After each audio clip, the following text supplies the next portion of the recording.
राजकारण, समाजकारण, कोकणातील प्रत्येक घडामोड. सिंधुदुर्ग 24 तास आता नव्या रूपात. सिंधुदुर्ग संवाद, ताज्या घडामोडींसाठी आताच सबस्क्राइब करा.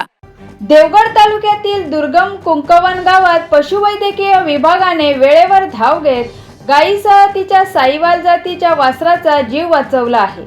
मोबाईल नेटवर्क नसलेल्या भागात अत्यंत गुंतागुंतीची प्रसूती यशस्वीपणे हाताळत डॉक्टर माधव घोगरे यांनी सी सेक्शन शस्त्रक्रिया केली. या शस्त्रक्रियेमुळे जिवंत व निरोगी वासराचा जन्म झाला असून गायीची प्रकृती स्थिर आहे.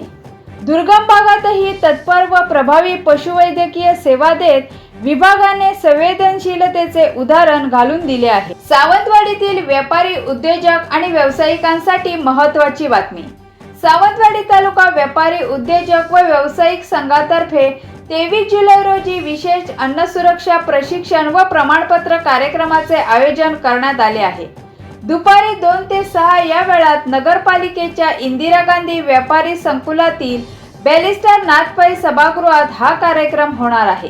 अन्न व्यावसायिकांशी संबंधित सर्व व्यापाऱ्यांनी या प्रशिक्षणाचा लाभ घ्यावा असे आवाहन आयोजकांनी केले आहे. वैभववाडी तालुक्यातील नाधवडे MIDCच्या विकासाला आता गती मिळण्याची चिन्हे आहेत. उद्योग मंत्री उदय सामंत यांनी पायाभूत सुविधांची कामे तातडीने सुरू करण्याचे निर्देश दिले आहेत. या औद्योगिक क्षेत्रात सूक्ष्म, लघु व मध्यम उद्योगांना प्राधान्याने संधी उपलब्ध करून देण्यावरही भर देण्यात आला आहे.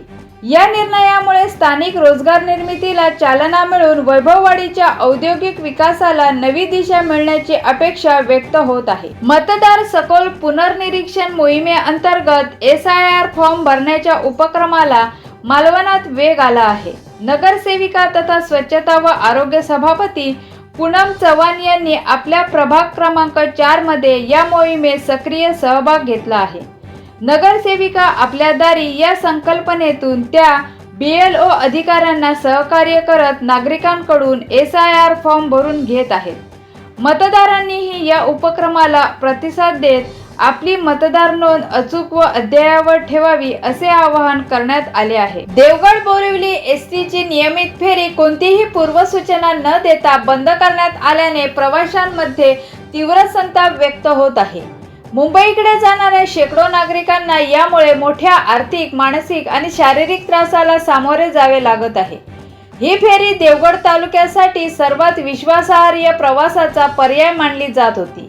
आगार प्रशासनाच्या निष्काळजी कारभाराविरोधात प्रवाशांनी तीव्र नाराजी व्यक्त करत सेवा तातडीने पूर्ववत करण्याची मागणी केली आहे. छत्रपती शिवाजी महाराजांनी उभारलेला ऐतिहासिक सिंधुदुर्ग किल्ला आजही महाराष्ट्राच्या वैभवाचे प्रतीक म्हणून उभा आहे.